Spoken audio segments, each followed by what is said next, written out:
Olá, pessoal, tudo bem com vocês? É com muita satisfação que nós, de Nestlé Health Science, reservamos esse momento para discutir de um assunto tão importante que é o risco nutricional e a desnutrição e a suplementação oral em pacientes no cenário nacional. Como estamos? Meu nome é Ronaldo, faço parte do departamento científico Nestlé Health Science e é com muita satisfação que compartilho esse momento junto com vocês. Pessoal, a partir do momento que a gente discute sobre desnutrição, é importante a gente entender o cenário, não só o cenário global, não só o cenário atual, mas como no cenário global também. Como, por exemplo, nos Estados Unidos, após avaliar mais de 66 milhões de registros, foi observado que 7% desses pacientes eram desnutridos. Na Europa, após a avaliação de mais de 500 pacientes, 500 mil pacientes, 28% deles eram desnutridos. Na Ásia, após avaliar 5 mil pacientes, 65% eram desnutridos. E na América Latina, após avaliarem mais de 14 mil pacientes, 39% eram desnutridos. Esse é o cenário em diferentes regiões pelo mundo.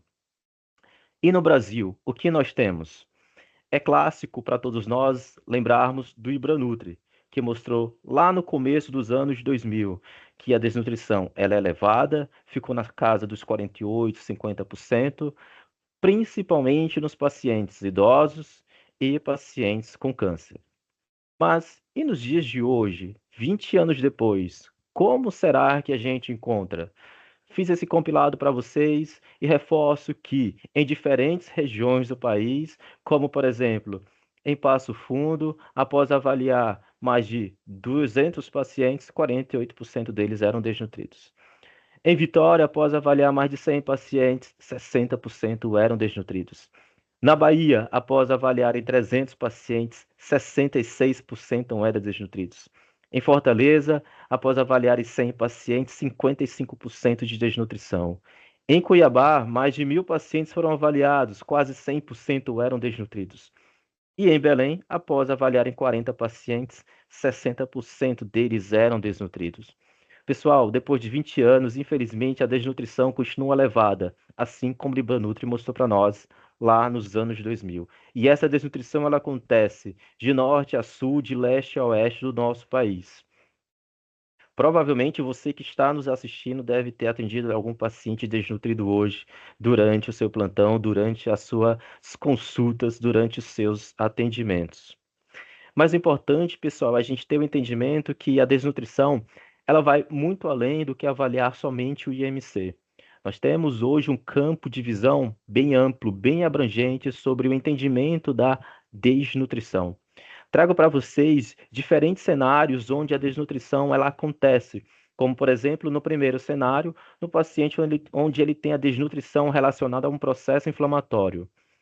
Essa inflamação ela pode ser aguda, como por exemplo no paciente que passou por uma cirurgia, no paciente do trauma ou no paciente queimado, que era um paciente eutrófico, rígido, mas devido à reação de fase aguda, devido à inflamação aguda, ele é um paciente desnutrido relacionado à inflamação. Ou o paciente inflamado crônico, o clássico paciente oncológico, ou paciente com caquexia oncológica, caquexia pulmonar, cardíaca, que é um paciente que as citocinas de caráter pró-inflamatório, elas tendem a acontecer de forma mais recorrente devido à própria atividade do tumor, por exemplo. Então, esses pacientes desnutrem, eles formam os clássicos pacientes caquéticos, e assim você consegue ver um paciente com a desnutrição relacionada à inflamação. No número 2, nós temos os pacientes desnutridos sem nenhum cenário de inflamação. É aquele paciente que é sequelado de AVC. Se você dosar uma PCR dele, por exemplo, é uma PCR dentro do esperado, porém é um paciente com sequelas do AVC, é um paciente com disfagia, que reduziu a consistência, a quantidade das refeições, do que ele consumia e desenvolveu a desnutrição. Ou um paciente por demência, que não tem ajuda, que não tem apoio, então é um paciente que reduz a quantidade da ingestão nutricional, calórica e proteica, e ele acaba desenvolvendo a desnutrição sem nenhum tipo de inflamação. E no terceiro cenário, nós temos os pacientes desnutridos que não têm nenhum sinal de disfunção ou de doença. São pacientes que são desnutridos por questões socioeconômicas, como situações de guerra, por exemplo, muito comum quando a gente vê os noticiários, ou no cenário de pobreza, de extrema pobreza, onde de fato não existe um alimento, não existe um recurso para esse paciente receber. E então ele desenvolve a nutrição por questões socioeconômicas. Pessoal, tendo o entendimento de que a nutrição ela tem diversos cenários e que a gente pode ter um olhar mais ampliado, um campo de visão maior, é interessante entender que esses pacientes, a gente precisa dar o primeiro degrau, a gente precisa dar o primeiro passo, subir o primeiro degrau, que é fazendo a avaliação do risco nutricional. Por isso que é tão importante realizar a triagem nutricional de maneira precoce, para identificar os pacientes que têm risco de desnutrição. Eu gostaria de deixar claro para vocês que para realizar triagem nutricional não existe uma ferramenta padrão ouro. Ela tem que ser de aplicação rápida, simples, direcionada, fácil de ser treinada. Ela tem que refletir de fato o risco nutricional dos pacientes, da população da sua unidade e o principal, tem que ser de baixo custo. Existem diferentes ferramentas em muitas diretrizes recomendadas por muitas diretrizes, como MST, NRS, MUST, todas ferramentas que são validadas, recomendadas por diferentes instituições e que, no seu contexto, elas consideram pontos como perda de peso, baixa aceitação alimentar, IMC reduzido, alterações de peso em um curto intervalo de tempo, presença de sintomas do trato gastrointestinal, e assim você consegue ter uma visão mais completa para a avaliação do risco nutricional do seu paciente. Qual é a melhor ferramenta para eu determinar para minha instituição? Não existe a melhor ferramenta para a sua instituição. Existe aquilo que você vai determinar conforme o seu público. Como, por exemplo, a NRS, ela é muito recomendada em pacientes acima de 18 anos. Nesse cenário, ela é recomendada por diferentes diretrizes. Por outro lado, a mini avaliação nutricional no seu formato reduzido, ela pode ser recomendada para pacientes idosos, para pacientes com idade a partir de 60 anos. Quem vai determinar vai ser conforme o seu público, vai ser conforme o protocolo da sua instituição. Mas o de base, o que as diretrizes recomendam é que a seleção da ferramenta tem que ser baseada, tem que ser uma ferramenta validada, independente da ferramenta que for escolhida como protocolo da sua instituição. Esse é o primeiro passo. E como passo número 2, após ter avaliado o risco nutricional, é essencial entender o estado nutricional de maneira mais completa. Para isso, você pode utilizar ferramentas objetivas, como força de pressão palmar, circunferência do braço, circunferência da panturrilha, ou ferramentas subjetivas, como a SG ou a SGPPP, no cenário de pacientes oncológicos, ou a mini avaliação nutricional no seu formato completo para pacientes idosos. Nos últimos 5 anos, nós observamos uma crescente nas publicações dos critérios GLINS, isso em diferentes cenários para pacientes oncológicos, em UTI, pacientes geriátricos, em ILPIs, no home care. Isso mostra que é uma ferramenta promissora, ela não para de crescer, de evoluir, ela considera pontos importantes com critérios fenótipos e também etiológicos, e a partir desses critérios, pontuados e avaliados por você, você consegue então classificar em qual estágio esse paciente se encontra da desnutrição. E assim você consegue guiar muito bem os próximos passos da sua terapia nutricional. E é isso que ESPEN recomenda. Uma vez que você detectou o risco nutricional, o próximo passo é gerenciar esse seu paciente em risco de desnutrição. Por isso que é muito recomendado você avaliar o risco nutricional para uma ferramenta validada e, na sequência, complementar a sua avaliação com ferramentas objetivas ou subjetivas, estabelecer as recomendações nutricionais através das necessidades nutricionais que seu paciente deve receber, fazer uma adaptação na consistência de dieta, preferências do paciente e, posteriormente, determinar a suplementação nutricional. A suplementação oral, ela é a primeira via de escolha, seguido pela enteral e a nutrição parenteral. Mas no detalhe, Espen traz para nós esse passo a passo super dinâmico e super autoexplicativo que pode nos ajudar a formar o protocolo da instituição.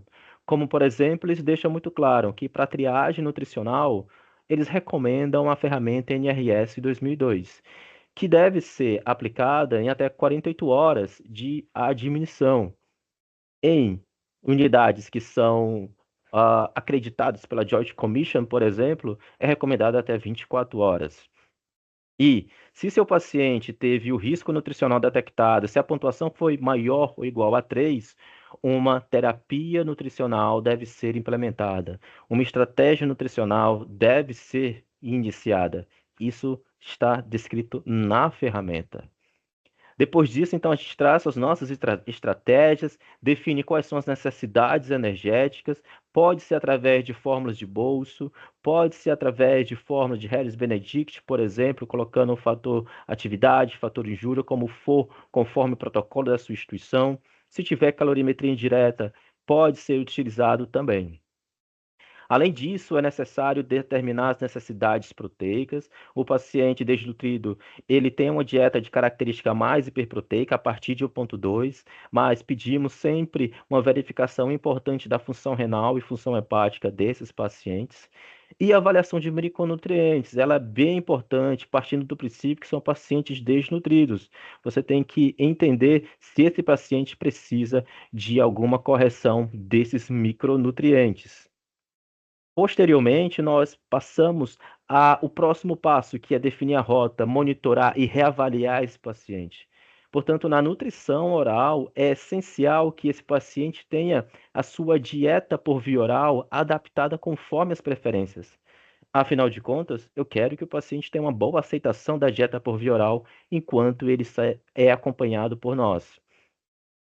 Além disso, se esse paciente tiver alguma hipovitaminose, se for necessário, é essencial corrigir com a necessidade de algum suplemento vitamínico ou de mineral, complementando a sua refeição diária que ele vai receber ao longo do dia, programar lanches com alta quantidade de calorias, de proteína, não só os lanches, mas também intensificar as principais refeições, claro, conforme as preferências do paciente, é essencial para você estimular a aceitação e o bom consumo energético e proteico. E tudo isso tem que ser acompanhado de um suplemento nutricional oral. É aqui que vai garantir que o paciente vai ter um bom consumo de calorias, de proteínas e dos nutrientes essenciais para que o paciente desenvolva muito bem e tenha progresso durante a sua internação.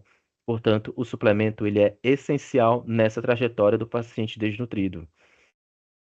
A avaliação da aceitação alimentar, ela deve acontecer, ela pode ser realizada todos os dias, de 20 em 24 horas, ou a cada 48 horas. Isso vai ser conforme o protocolo da sua instituição. Atenção que se seu paciente tiver mais de 75% das necessidades atingidas, se ele está tendo uma boa aceitação alimentar, continue com a terapia nutricional oral. Não esqueça, é um paciente desnutrido. Ele precisa de caloria, de proteína e dos micronutrientes. E é o suplemento oral que está ofertando isso de forma mais segura para o seu paciente.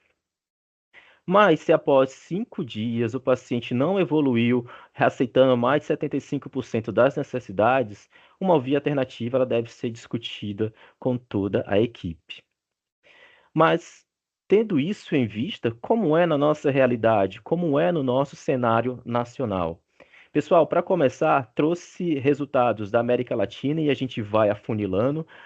Nesse estudo da América Latina, que inclui dados brasileiros, com mais de 14 mil pacientes, eles disseram que mais de 50% dos pacientes consumiram menos da metade das refeições que foram oferecidas. Menos de 20 pacientes com mobilidade reduzida receberam suplementação nutricional oral. E menos de 10 pacientes, menos de 10% dos pacientes acamados receberam suplementação nutricional oral. Então, a gente entende que esses pacientes com mobilidade reduzida e acamados eram pacientes provavelmente idosos, que têm indicação plena da suplementação oral na presença do risco nutricional. Agora, afunilando para dados 100% brasileiros, são dados após análise de 7 anos de Nutrition Day Brasil. Após avaliarem mais de 5 mil pacientes, foi visto que menos de 40% dos pacientes consumiram toda a dieta hospitalar que foi ofertada. E apenas 18% dos pacientes receberam suplementação nutricional oral.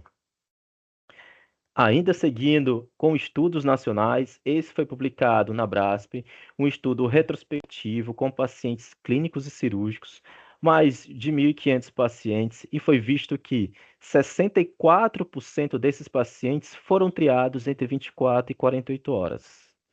E que 36%, mais de 500 pacientes, não foram triados. Os autores complementam que a suplementação nutricional oral ela foi prescrita em apenas 18% dos pacientes em risco nutricional, 28% dos pacientes desnutridos pela avaliação subjetiva global e em apenas 20% dos pacientes idosos. Então, uma reduzida parcela de pacientes em risco nutricional desnutridos receberam a prescrição do suplemento nutricional oral. Infelizmente, isso reflete no status do paciente no desfecho, como foi mostrado nesse estudo prospectivo com mais de 600 pacientes realizado em Porto Alegre. Esse dado nacional, feito com a nossa população, mostrou que durante a primeira semana de internação, o paciente teve uma piora do estado nutricional, então foi reduzido os pacientes que foram classificados como nutrido, reduziu a quantidade, enquanto aumentou os pacientes que foram classificados como os desnutridos, com ASG B e C. Consequentemente, esses pacientes desnutridos tiveram maior tempo de internação e maior taxa de readmissão. Portanto, pessoal, se a gente não cuida do paciente, se a gente não tem um olhar diferenciado para a suplementação do nosso paciente, ele piora o estado nutricional, que compromete o desfecho. Tendo esse cenário, entendendo sobre diferentes taxas de desnutrição no país, em diferentes regiões, o que a gente pode entender de como é a triagem nutricional no Brasil? Pessoal, a gente tem um primeiro pilar, que é onde a triagem nutricional ela não é realizada, onde essa instituição não tem protocolo de triagem nutricional. Esse é o primeiro pilar. Nós temos o segundo, onde a triagem nutricional ela é realizada, porém não é anotado no prontuário. E temos o terceiro cenário, onde a triagem nutricional ela é realizada, ela é anotada no prontuário, mas o profissional não toma uma conduta, ele não traça uma estratégia nutricional. E aí, você já presenciou algum desses cenários na sua rotina, no seu dia a dia, nos lugares que você já trabalhou? Partindo para as diretrizes, os guidelines, para entender como nós podemos guiar melhor o nosso paciente, trago para vocês essa diretriz da ESPEN para os pacientes polimórbidos, que são pacientes que têm diferentes morbidades, diabetes, hipertensão, colesterol elevado, obesidade, portanto, que são todos os pacientes que a gente atende, se a gente for agora na clínica médica, na UTI, e olhar o prontuário, são os nossos pacientes polimórbidos, e eles deixam muito claro que esses pacientes devem ter uma triagem nutricional realizada por uma ferramenta validada. Portanto, ele confirma o que os estudos anteriores fizeram e deixaram claro para todos nós. Triagem nutricional tem que ser realizada por uma ferramenta validada. E para o paciente desnutrido, para o paciente em risco nutricional, eles devem sim receber uma suplementação nutricional oral, porque essa suplementação nutricional oral vai melhorar o estado nutricional do paciente, óbvio, ele está recebendo caloria e proteína, mas a gente vai além. Ele melhora qualidade de vida e sobrevida dos nossos pacientes. Olha só o grande passo que a nutrição deu. Além de nutrir, a gente melhora a qualidade de vida e sobrevida dos nossos pacientes. E a gente consegue dar um passo ainda maior, onde a diretriz deixa claro para nós que a suplementação nutricional oral ela é custo efetivo. A gente consegue sim melhorar os desfechos dos nossos pacientes. Inicialmente, o suplemento pode até parecer um custo inicial, mas com desfecho positivo, com uma redução do tempo de internação, com o paciente com menos readmissão, você consegue observar o custo-efetividade de forma muito clara. E assim você tem esse efeito super favorável.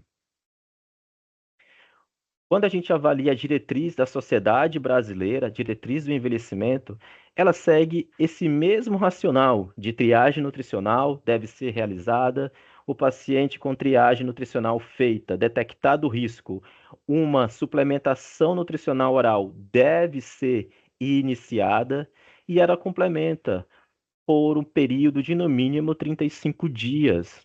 Afinal de contas, nós precisamos observar um efeito positivo dessa suplementação no estado nutricional do paciente, no desfecho desse paciente. Portanto, para o pessoal dos hospitais, atenção para a alta hospitalar. Esse paciente precisa ser orientado. Em casa, ele precisa continuar essa suplementação oral. E assim, o pessoal do extra-hospitalar, da ILPI, do home care, do ambulatório, consegue dar continuidade de forma muito plena na sua estratégia. Ou, quem sabe, pode até traçar novas estratégias com base nesse novo cenário que é o paciente pós-alta hospitalar. Portanto, a sociedade brasileira complementa com o período que nós devemos continuar com a suplementação. A sociedade europeia, ela deixa muito claro pontos estratégicos para traçar melhor a suplementação oral do nosso paciente. Nesse paciente idoso, desnutrido, que é 60% dos pacientes que nós atendemos no nosso dia a dia, ela reforça que esses pacientes desnutridos e em risco nutricional, eles devem receber pelo menos 400 calorias por dia, incluindo 30 gramas de proteína. Tudo isso através da suplementação nutricional oral. Percebam que não basta só prescrever o suplemento. Qual é a quantidade do suplemento que você prescreveu? Quantas colheres de sopa? Quantas garrafinhas? Quantas caixinhas?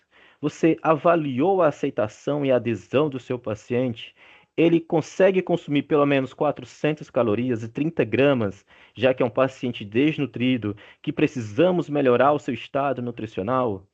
Essa é a recomendação da Sociedade Europeia para a gente promover um desfecho positivo para o nosso paciente. Pessoal, já é muito claro para nós que o paciente desnutrido internado no hospital, aqueles que receberam terapia nutricional, eles morreram menos, como foi demonstrado nesse estudo com mais de 114 mil pacientes. Quem recebeu terapia nutricional morreu muito menos do que os pacientes que não receberam. Isso no cenário de pacientes hospitalizados. Quando a gente vai para o canal extra-hospitalar, nós temos efeitos positivos também. Então, trago para vocês um estudo prospectivo, multicêntrico, feito na França, observacional, que analisou 191 pacientes acima de 70 anos de idade que estavam sob cuidados domiciliares. A ferramenta de triagem foi a mini avaliação no formato reduzido. E eles avaliaram os custos em saúde que foram acompanhados por 6 meses. Eles começaram com mais de 400 pacientes, foram aplicando critérios de inclusão e exclusão e, no final, concluíram com 191 pacientes que foram estudados em diferentes grupos. Um que recebeu a suplementação e o outro que não fez a suplementação. E olha que resultado bacana. O risco de hospitalização foi aproximadamente 2,5 vezes menor no grupo com prescrição de suplemento contendo pelo menos 400 calorias. Percebam que esse resultado faz lembrar da recomendação do ESPEN. O paciente teve um risco de hospitalização menor em quem recebeu 400 calorias. E ainda tem mais. O paciente que teve uma suplementação próximo de 30 gramas, ele teve um risco 3 vezes menor de hospitalização. Também faz total sentido com o que a gente acabou de ver das recomendações do ESPEN. E ainda complementa que o paciente que recebeu 500 calorias no dia através de suplemento, ele teve 5 vezes menor risco de hospitalização. Portanto, pessoal, não basta só prescrever o suplemento, tem que ser na dose correta, tem que questionar o paciente, passar no leito, saber da adesão, da aceitação dos pacientes no extra-hospitalar, entrar em contato por canais de comunicação, entender se o paciente, se o acompanhante conseguiu seguir de fato a recomendação e que receber esse quantitativo faz diferença não só no estado nutricional, mas também como no desfecho. E daí, para finalizar, para trazer as considerações desse nosso bate-papo, eu resgato aquele slide que nós discutimos no meio da nossa aula.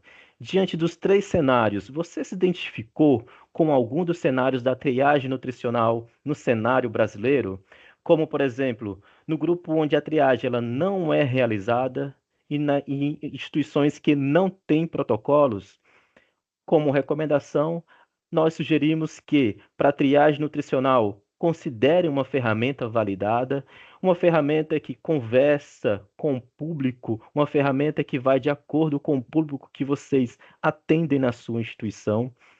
Coloca isso como protocolo institucional e começa por uma ala, como, por exemplo, comece pela UTI, onde são os pacientes com maior grau de desnutrição.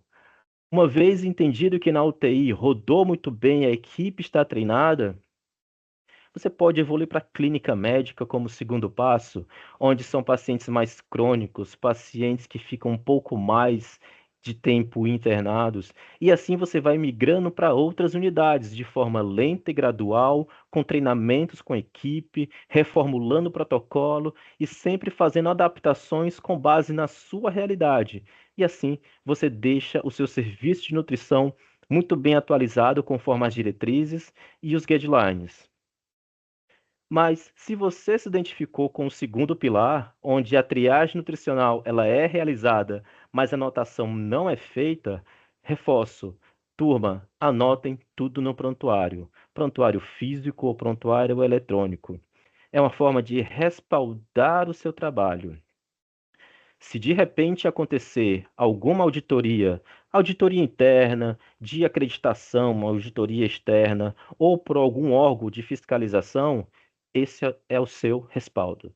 É isso que vai garantir que você de fato fez o trabalho realizado conforme as diretrizes. Portanto, realize a sua anotação no prontuário. Registre o seu trabalho no prontuário.